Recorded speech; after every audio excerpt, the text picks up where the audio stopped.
Welcome to this launch of the book Hope and Community, Reflections and Actions for Holy Week and Easter, edited by Ruth Harvey, leader of the Iona Community.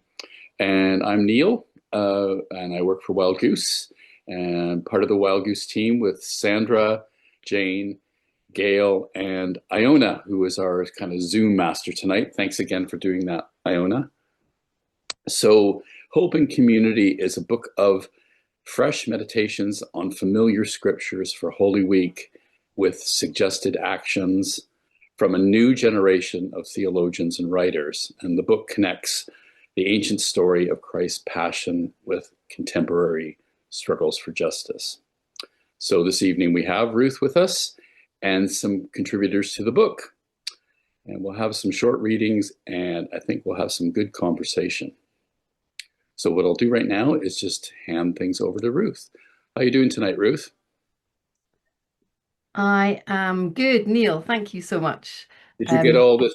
Did you get all this rain that I got here down ah, in South Lanarkshire? Did you get it all? shocking, Mm, shocking amounts of rain and wind, and didn't go outside very much. The dog was not a happy dog having to be dragged out for a walk. But yeah, um, it was very wet. yeah. Okay. So Well, listen, thank you, Neil, and the whole team at Wild Goose Pubs for all that you do, including producing this latest edition of our offerings, Hope in Community. And actually, I wanted just to mention also, we're not launching it tonight, but What Wondrous Love, Poems and Meditations for Holy Week is also a great book for us to be reflecting on by Bonnie Thurston. So thank you to you and the whole team for all you do. It's great. thank you. So, folks, welcome to the book launch for Hope and Community. I'm really delighted that we've got Indigo and Jack, William and Lakshmi here, and they're going to join me shortly in the front, so to speak. We're going to share the microphone and we're going to have a conversation. I'm going to ask folks to share with me a little bit about what drew them to the Iona community, and then we're going to give each of the authors an invitation to share a little bit from an extract from their chapter in Hope in Community. This is the season of Lent, a time for reflective practice, a time for radical action in the life of the world. And God knows we need radical action in the life of our world. In a world that's marked by so much turbulence and uncertainty, the question we're asking in this book is, where do we find the courage to keep walking towards the light? Where do we find the courage to keep walking towards hope? And so that's one of the themes that you'll hear reflected on throughout this book. But I wonder if, Iona, we can bring up the four authors to join me at the front here. Here's Jack. Welcome, Jack. And William and Lakshmi. Hi there, and Indigo. It's so good that you're here. Thank you for joining us. I think well, I know we're all in the UK, but I don't know if it's been lashing with rain where you have been. Others on the screen are from different parts of the world, so it may not be quite the same or the same time zone. It's great to have you here. And I'm going to ask each of you just to say a Everyone's little on bit. mute. I'm going to ask you each to say just a little bit about yourself and about what drew you to the Iona community. Some of you have lived with us in community, some of you are members, some of you have written about us. What was it, particularly as a younger theologian, that drew you to the Iona community? And I'm going to start with Indigo, and then I'm going to go to Jack, and then William, and then Lakshmi. Indigo, do you want to just introduce yourself under that banner? Sure. Hopefully everyone can hear me all right because I know it was a bit crackly before. Wonderful. Perfect, thank you. Hi everyone, I'm Indigo. I'm normally based in Gloucestershire, but I'm currently visiting my friend in Cambridge. That's where I'm speaking to you from today. I went and volunteered on Iona in the community as the programme volunteer from September to November last year. I am a lifelong Greenbelter and I also worked for the chaplaincy when I was a student. I graduated last year, and some of the highlights of that for me that were very meaningful were very aligned with Iona. We used Wild Goose liturgies in the ecumenical services we had in chapel. So when I kind of was sent out into the world with all of this uncertainty, it seemed like the perfect option to go and really delve into Iona and spend some time around like-minded people and live in community. And I was absolutely right. It was probably the best thing I've ever done. Mm. Thanks, Indigo. And you, when I met you last summer, you were talking about your research into the kind of overlap between festivals and community and the spiritual life. And I just got a real glimpse of the wisdom and the experience that you brought into that sphere, because you're also a big Glastonbury goer, is that right? I am indeed, yeah. So I wrote my dissertation on Glastonbury, particularly in the context of visual art and imagination. I spoke a lot about William Blake and links through Glastonbury to kind of alternative ideas, particularly of Britishness and connection to land and place and histories beyond the kind of colonial story that is on the surface. And I think that it links very much to Iona. I was already aware of the Iona community's presence at Glastonbury in a small space just off the railway tracks. But also, the more that I delved into Glastonbury and I delved into ideas of communal living and kind of alternative ways of seeing the way we relate to each other, the more I saw the links and also found in literature kind of the common ground that George MacLeod and the ideas of the early Iona community had with the early roots of festivals in this country. Wow, thank you. Well, I look forward to hearing more about that at some stage. But we're gonna come back to you when we look through the book, and you're gonna guide us into olfactory beauty and the Monday of Holy Week. But for now, Jack, do you want to introduce yourself and say a bit about what drew you to the community in these days? Yeah, thank you, Ruth. So yeah, my name is Jack. I'm from Lancashire, but I currently live over in Sheffield, where I'm doing my PhD in maths, studying infectious disease dynamics. So yeah, my involvement with the Iona community began a few years ago, where I went up as a volunteer at the Abbey, and then I went back for another season as a member of staff. And that was kind of my big experience being in intentional community and interacting with the Iona community. And what drew me to that was definitely the all the justice and peace stuff, the commitment to that, and the very intentional way of building community in a world that's so individual in other ways. So these days, I'm in the second year of the new members program. I'm part of the young adults group, and I'm also a trustee for the Iona community. Thanks, Jack. And I think it was when you were on Iona that I was at a table. I don't know if you're at the same table with me in the refectory, and there was a 7-year-old there, the son of one of our members, and he said to me, Ruth, can I join the Iona community in all seriousness? And my heart leapt. I thought, wow, well, yes. And I said to him, I looked at his parents and I said, well, what is it that drew you to this community? And I asked him, and he pointed to the banners that hang down from the balcony, LGBTQ plus and Free Palestine, and the Aboriginal banner flags and so on, all these radical peace flags. And he said, I want to be part of all of that. And he understood what those stood for. And I guess when I think of you, Jack, I think of somebody who has caught that justice and peace bug and is able to really articulate that. So thank you for all you do for our community. Yeah, great. And you're going to guide us through 2 days, in fact, the Tuesday and Friday, and a little bit about othering and the kind of darker, topsy-turvy side of life. Thanks, Jack. William, would you like to introduce yourself? Yeah, of course. So my name is William Gibson. I am a member. I was hallowed last year, which was great. I really enjoyed the new members program, but I kind of stumbled into the Iona community a bit by accident. I had just left the sort of evangelical, non-denominational world of Christianity in 2018, and my wife Katie and I were down in Wigton, and we walked into a second-hand bookshop and came across a book called Waymarks by Peter Miller, former warden of Iona Abbey. And at the time, I didn't know if I would ever engage with faith again in any way. I was kind of disillusioned with it all. And when I read that, I thought, this is a spirituality, this is a faith that I could get on board with. And so Katie and I ended up speaking with Ruth. We ended up coming to the island for the reopening of the Abbey after it was all refurbished, just after COVID. And then shortly after that, I had started my undergraduate in theology.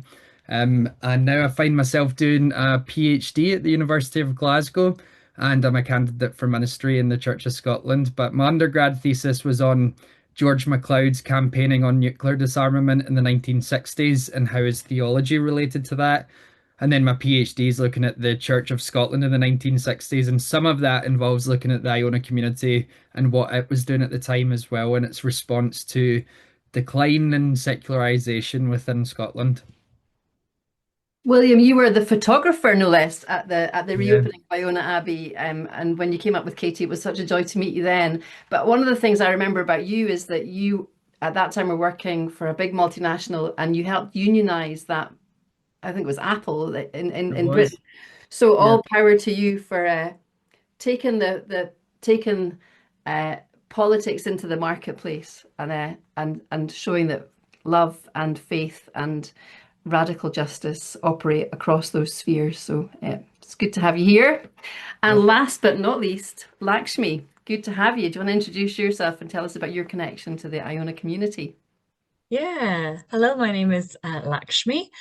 Um, I guess my first experience of intentional Christian community was in Cambridge with the Lent House community, which is a L'Arche-inspired mixed ability community. And so I lived 2 years there as a resident member. And then my eyes were really opened to this way of life, and there was a realization of, oh, this is the kingdom of God. This is what we are capable of as humans, to really bear witness to kind of relationality, a joy, like a depth of being. And then I really felt called to explore other intentional Christian communities. I mean, there are other people doing this in different ways, different locations, different models. And the Iona community was in my consciousness. My sister's godmother is very involved in the Iona community, and so I'd heard about it. And so I incorporated it into my sabbatical, which I took to visit and spend time with different intentional Christian communities. And so I did the opening work week in 2023. I have very fond memories, and then wrote about Iona in an upcoming book on intentional Christian communities, delving into different models and the charisms and the blessings of different communities in the UK, of which Iona is one.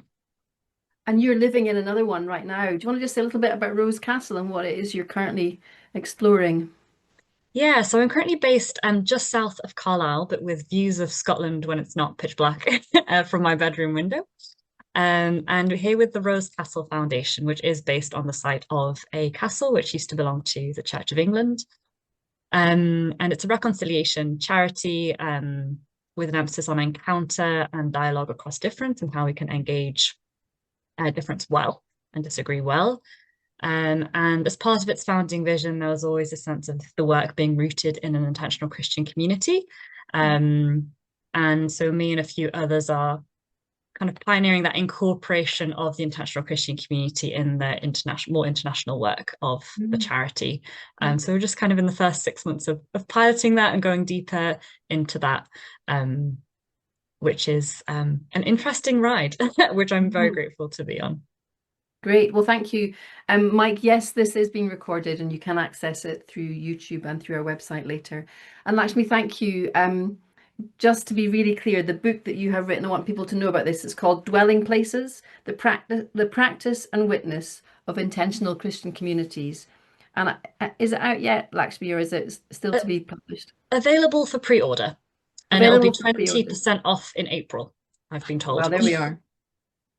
And it will feature also the Iona community in it. Is that right? You've got yes, it comes under one of the chapters, the first chapter. Yeah.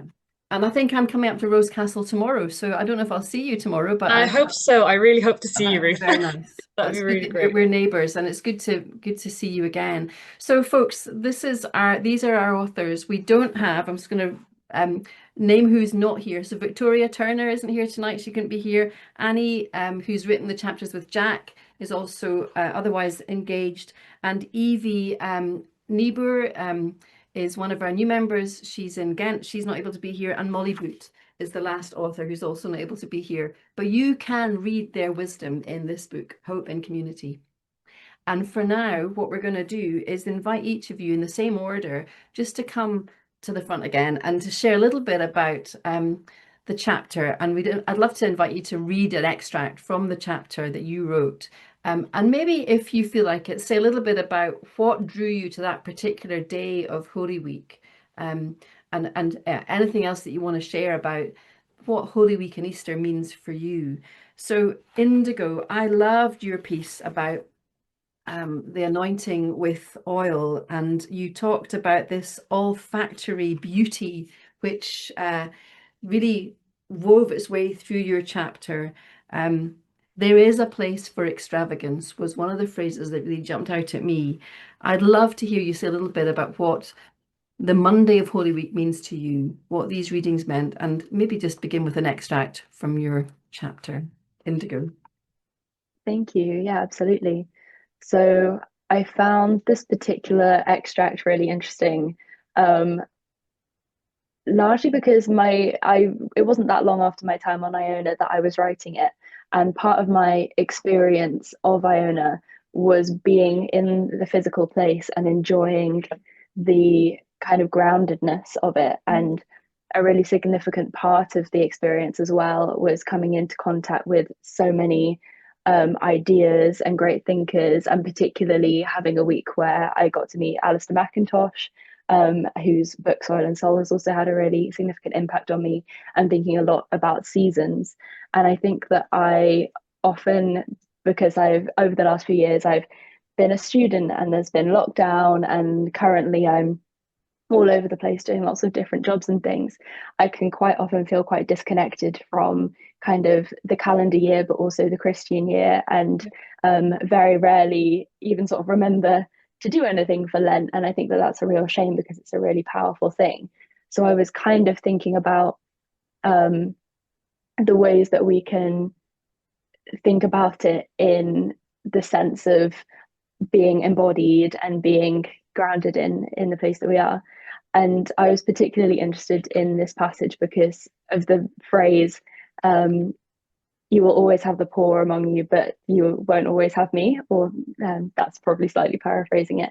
But that really captured my attention, and I was trying to write sort of in between those two ideas of the very idealistic, sensory, joyful experience that I had, and also the awareness that I found on Iona and that we continue to have in our various religious environments of trying to tackle social justice. So I'll read a little extract from the piece. Jesus' incarnation doesn't end poverty. Far from it, he acknowledges its systemic presence. This does not mean that we can stop working consistently to ease suffering and form community, trading it for luxurious hedonism in the everyday. But there is a place for extravagance in giving and receiving. Directing our resources towards a full life is not as simple as imposing a kind of austerity, personal or societal. The things and places that make me feel most alive are, from a perspective that quantifies financial and/or status-centric value, highly inefficient. In fact, they border on the practically ridiculous. They're festivals that build a city for a weekend, classrooms that teach not correct answers to exams, but methods for artistic expression, a little island on the west coast of Scotland where it is highly inconvenient to run an abbey. If we see in the Gospels any vision of divinity, to take away only an example of self-flagellation and penny counting would be to ignore what's right there in the text. Smell the perfume. Give one another your most extravagant love. After all, we will not always have one another. Thank you so much, Indigo. I love what you said just at the beginning of that quote, that there is a place for extravagance in both the giving and in the receiving. There's something quite radical about being invited to receive extravagantly. And I wonder if you've had experiences of that and of receiving extravagantly out of the riches of the world, or through your festival experiences of being the recipient of extravagance. Absolutely. I think definitely that experience of festivals is an experience of extravagance, especially with Glastonbury and kind of the just visual and like sensory overload of it all. And for some people, that's not a pleasant experience, and some people don't enjoy it at all. But I think that the things that I wrote about in my dissertation and other work around it kind of spoke about the fact that if we don't see what's possible and see how beautiful and joyful life can be, even for a few days, then we don't have ideas of what the everyday could look like. And the whole point of festivals is to give you a vision of that, and you take a fraction of that out into the rest of the world, then it makes it better. And I think that Iona functions in the same way for me, where I had 2 months of being fed wonderful food and being around lovely people and just feeling so cared for. And I particularly loved being kind of mentored and having all of these figures give their time to me, whether it was helping me write my first service and reflection, or sharing reflections online that had some lovely support. That was a very similar thing to me, and that felt extravagant. And again, I was writing this soon after that experience. Yeah, I love that sense, and I think, you know, the notion of the abundance of the refectory tables bursting with good foods, Yeah. and other places where we're fed, spiritually and physically, are really, I can almost smell also the sensory experience of that. What you do at the beginning of Holy Week is you remind us that this story, this powerful story of Judas scolding the woman for anointing and wasting the oil, that story is turned on its head by Jesus, who said, "Give of yourself extravagantly, give of yourselves from the top and the bottom of your heart." And we didn't know at that point what was to come. We had just been through this Palm Sunday extravaganza, if you like, mapping the week as it goes forward. We will draw deeply on the extravagant love that is at the heart of the Easter story. After all, we will not always have one another. Indigo, thank you so much. I'm going to invite now to swap places for you to swap places with Jack, who's going to come onto the screen. And Jack, you and Annie, two for the price of one, we got you to write both for the Tuesday and for the Friday of Holy Week. So thank you for taking on both of those days. Do you want to say a little bit about either one or both of those days and what they meant for you? And then also, was it difficult to choose? I mean, they're quite different days. On the Tuesday, you really opened up for me this topsy-turvy notion of the othering of in faith. And on the Friday, you helped us really go deep into the hope that, and almost harking back to where we've just been with Indigo. You said something very powerful on the Friday. Hope was very much present on Palm Sunday, but was any of it remaining on Good Friday? That for me was a very powerful question in your piece. Jack, over to you. You can choose from either one or both of those days and say a little bit about what they mean for you. Brilliant. Thanks, Ruth. So yeah, I think I'll focus on the Tuesday, but yeah, happy to talk about the Friday one as well. So yeah, Tuesday of Holy Week, the reflection was based on the extract from first chapter of 1 Corinthians about it's about God choosing the weak and the despised kind of over the strong and the powerful, and the kind of foolishness of what we perceive as wisdom might not be very wise. So I'll read a little bit from the chapter, and then I'll talk a little bit about the day. The jubilation of Palm Sunday morphed into public outcries against Jesus through a twisting of the narrative by those in power. Today we see this happening in the news, as statistics are manipulated, details are forgotten, and context is ignored. But what the writer of 1 Corinthians is saying is to be wary of these stories. What we think of as wisdom may well turn out to be foolishness, and that those we other are the ones God chooses.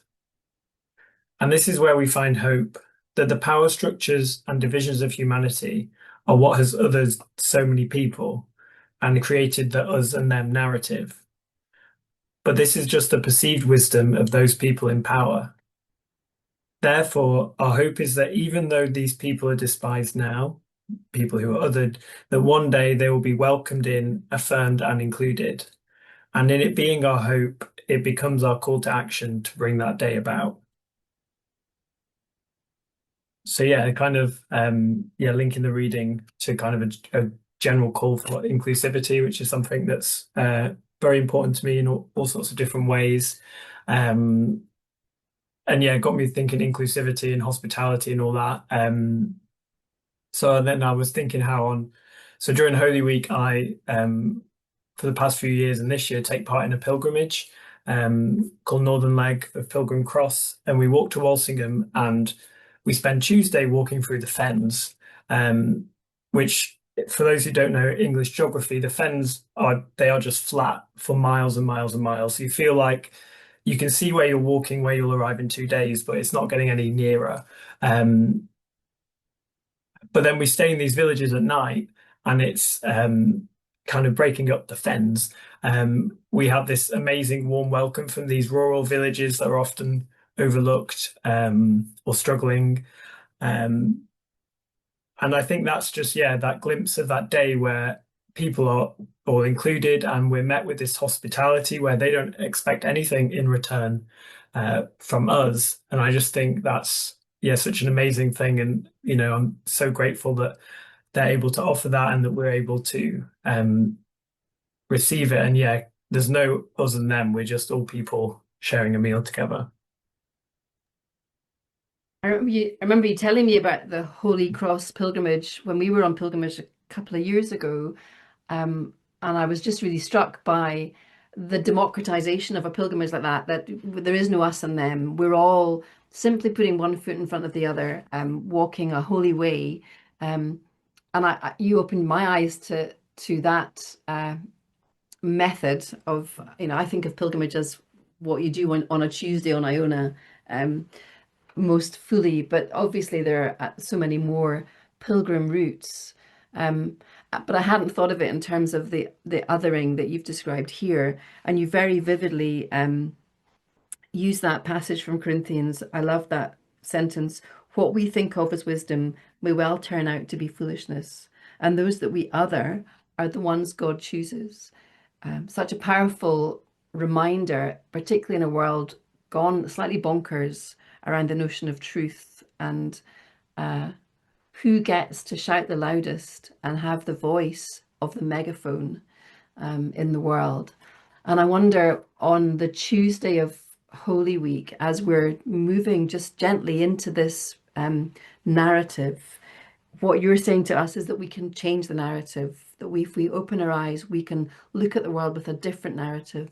I mean, as you look at the world around you, Jack, today and the news today, what hope is there? You say this is where we find hope. Where do you look for hope in the world? Where do you find hope in the world? That's a massive question. Apologies. That is a very big question.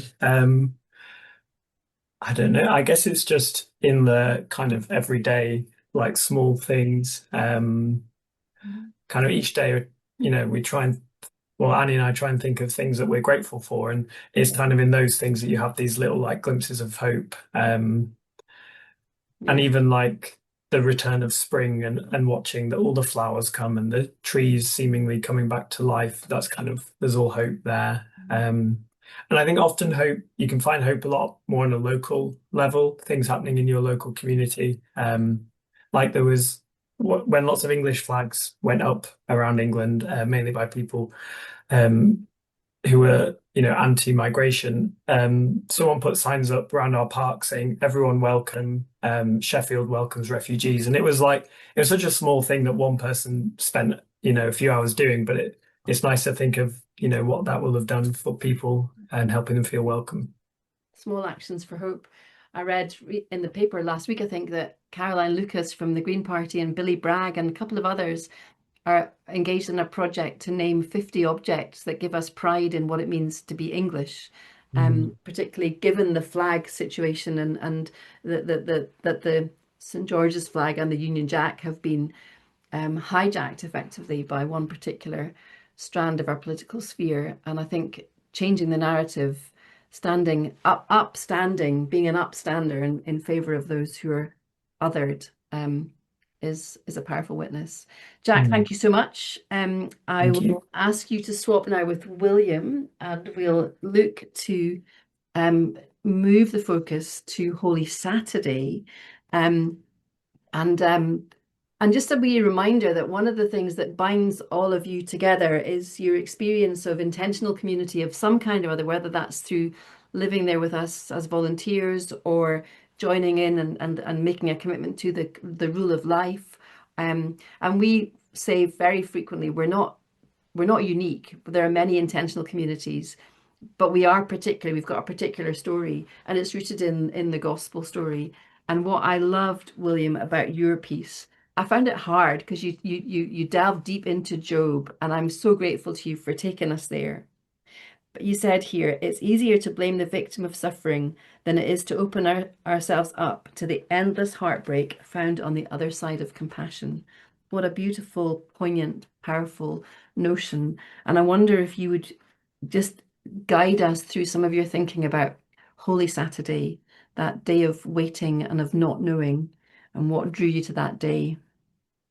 Yeah, well, when I received the invitation to ask if I'd be willing to write for this, I immediately knew that I needed to write for Holy Saturday, even though part of me resisted it. Because I've said to some people previously that I've been in a bit of a Job era the last few years. We've experienced a lot of loss in terms of family members dying. Last year, in particular, most poignantly, my dad passed away from dementia at the age of 66. My wife, Katie, sadly had 2 miscarriages.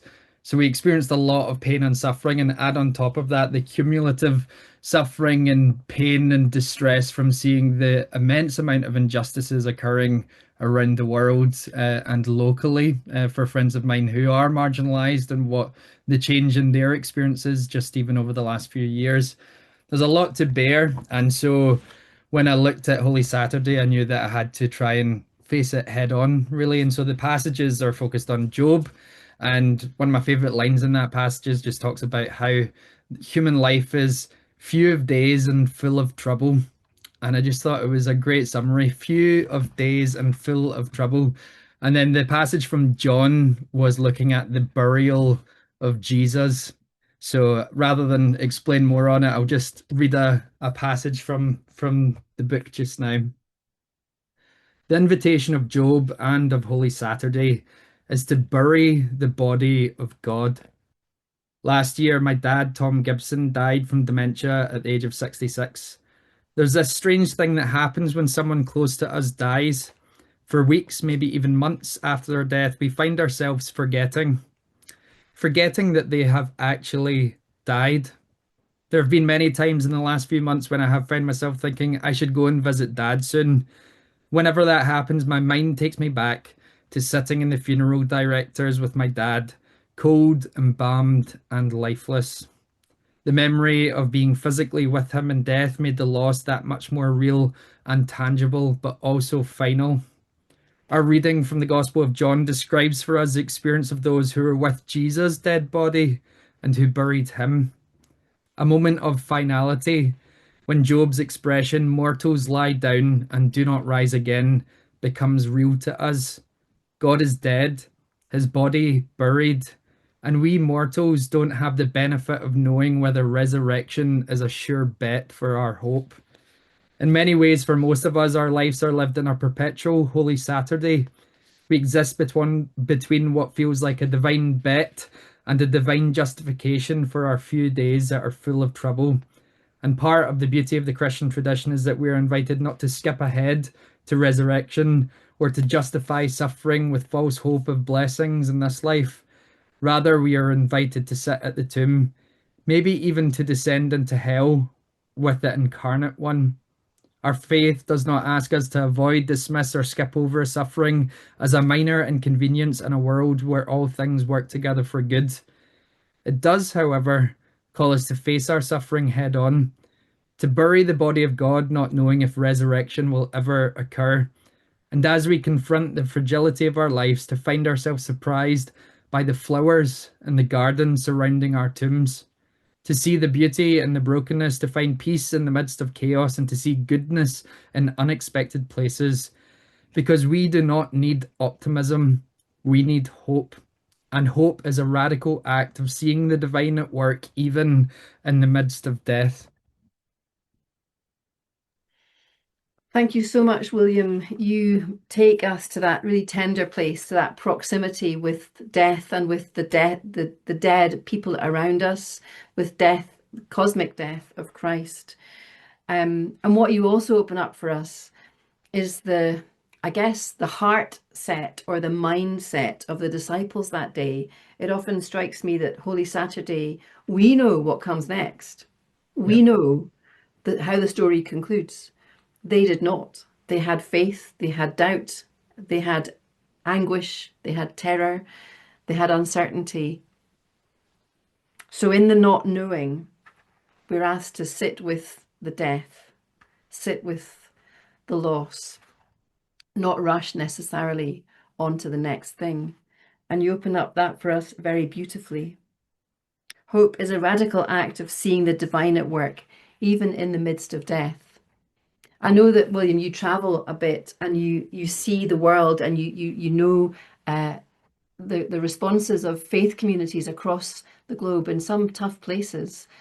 Do you see hope in our churches? You know, you're working now as a PhD student, and you're a candidate for the ministry of the Church of Scotland, which is a remarkable thing and a wonderful thing. And thank you for following that call.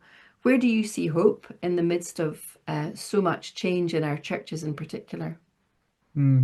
Well, there's this piece of art that I really love by an artist called Scott Erickson, and it's of an hourglass, and it has a traditional church building in the top of it and a pile of sand in the bottom. And the caption that goes along with it is, "If you love the form, you have everything to lose. But if you love what gives it its form, then you're free to receive whatever it's turning into." So I'll Just say say that that again, William. Yeah. If you love the form, you have everything to lose. But if you love what gives it its form, then you're free to receive whatever it's turning into. So the And so, source of the form. yes. So I do see hope all over the place. Not maybe hope for what going back to the good old days, even if when it comes to things like the UN. I was in Geneva recently and speaking with churches there who described how they've seen significant decline because of cuts to international aid, and that buildings are at 25% occupancy for aid organizations. The World Health Organization is like that. The UN buildings in general, Geneva feels fairly empty compared to usual. And so seeing that, as well as seeing decline in mainline churches across the West, like, I do see hope, but it's not in the institutions themselves, it's in the people who continue to do the work.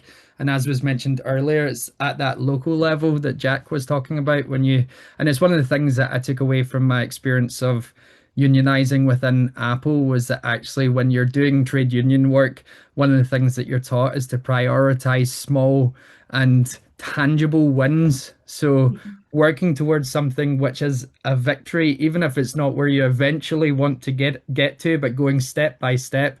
And in that you build community, you build strength, you're able to actually affect change.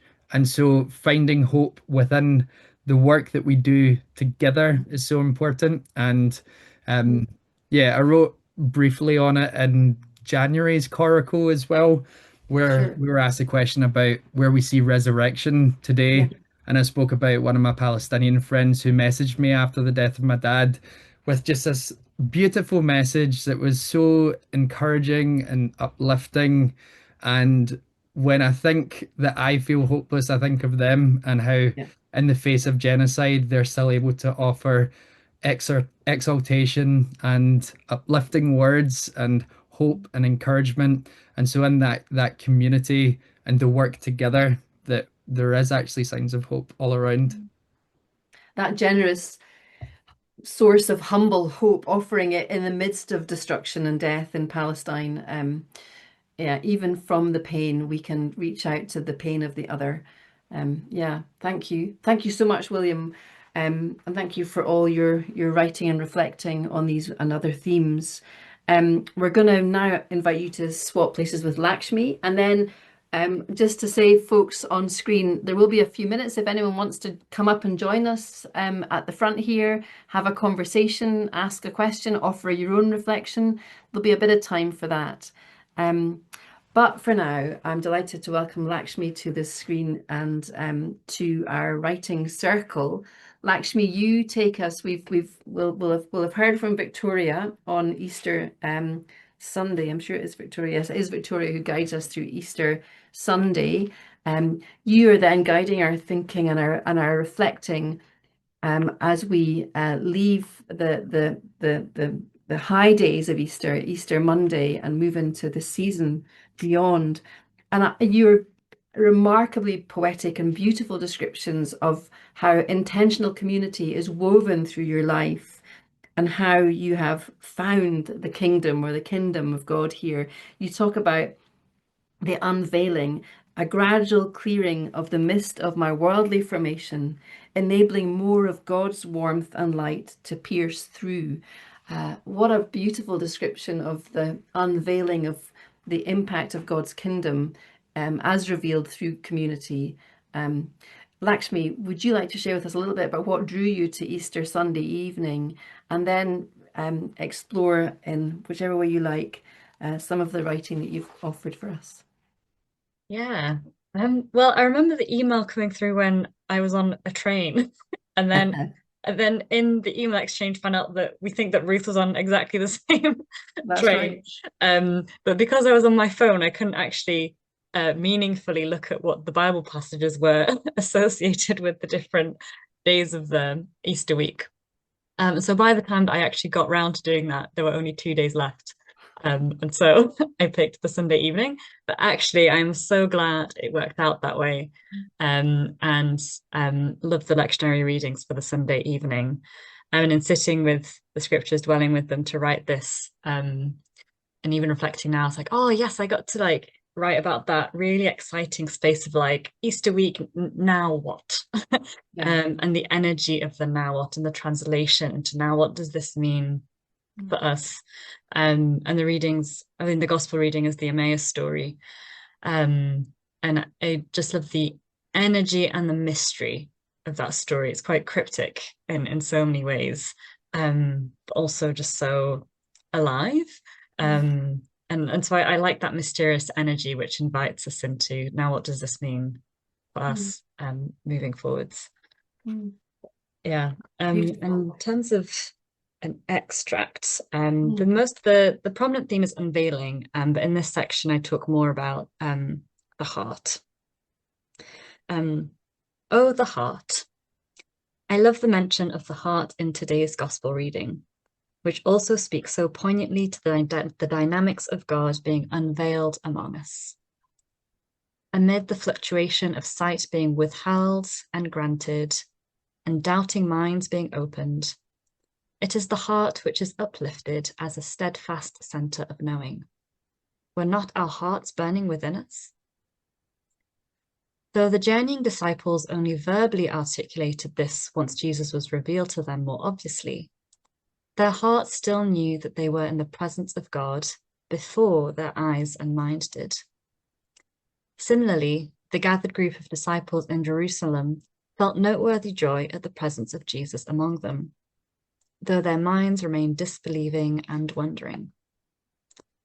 The presence of God animates our being, even though our eyes and minds might not recognize this as so.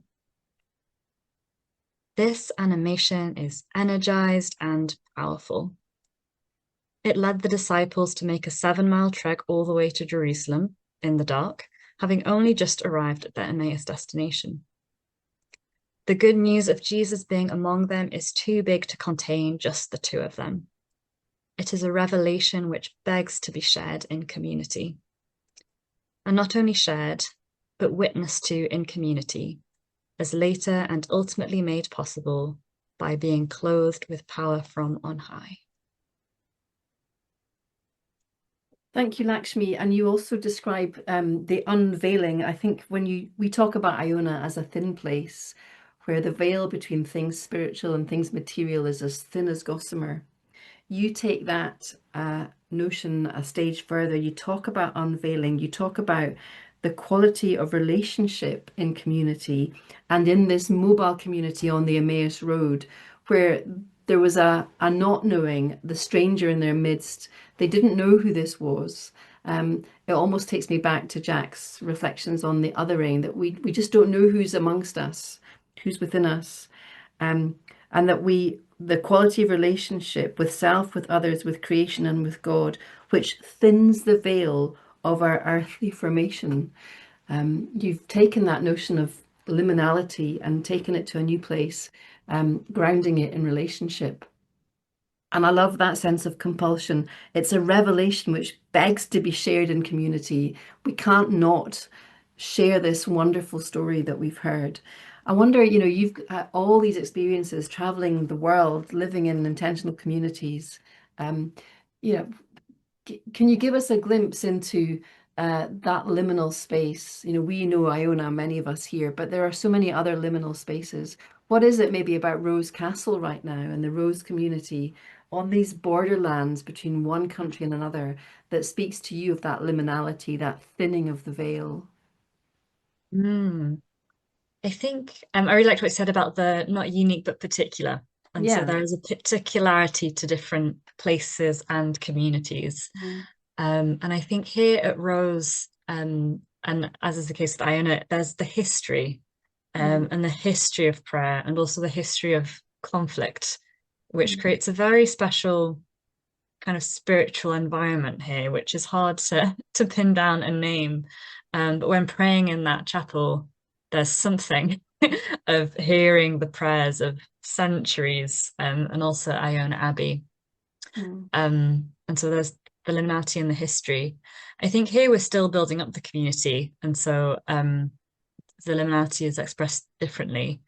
I think I especially felt the liminality in Lynn's house, which is the community that I've lived in the longest in Cambridge. And that was really to do with the relationships. It's in Cambridge. It's not kind of remote, it's kind of semi-urban. But what made it was the people. And I really like, Indigo, you mentioning that the balance of giving and receiving, and just the giving and receiving which happens in relationship, and something of that dynamic thinning something, and being so just core to who we are to each other in relation to God. Almost like, I don't know, an erosion as a kind of another metaphor. But the dynamic of relationship itself helping us feel in our body, something which we might not otherwise feel. Wow, thank you so much. So we're going to draw these one-to-ones to a close, and I wonder, Iona, can you bring everybody back on the screen just to wrap things up? We've got about 10 minutes left if we need it, but I wanted just to see if anybody else from the writers or anybody else on the screen at all has a theme that you want to pick up, or a thread you want to explore, or a phrase you want to dive deep into, or a question you want to put to our writers. Does anybody have anything they would like to offer? I should say that we also, well, as you're thinking, and maybe just put your hand up, or if you can't put your hand up, then unmute yourself and just start talking. But I want to just also point out and say thank you to each of you for also offering a prayer at the end of your section, and also some pointers to action. As you know, the cat and the monkey are carved into the south-facing window of the Abbey Church on Iona, reminding us of the balance between contemplation and action. And you've helped us in your writing to maintain that balance. But yeah, I don't want to hog the floor here. Does anybody want to say anything or offer anything, either the four of you or anybody else?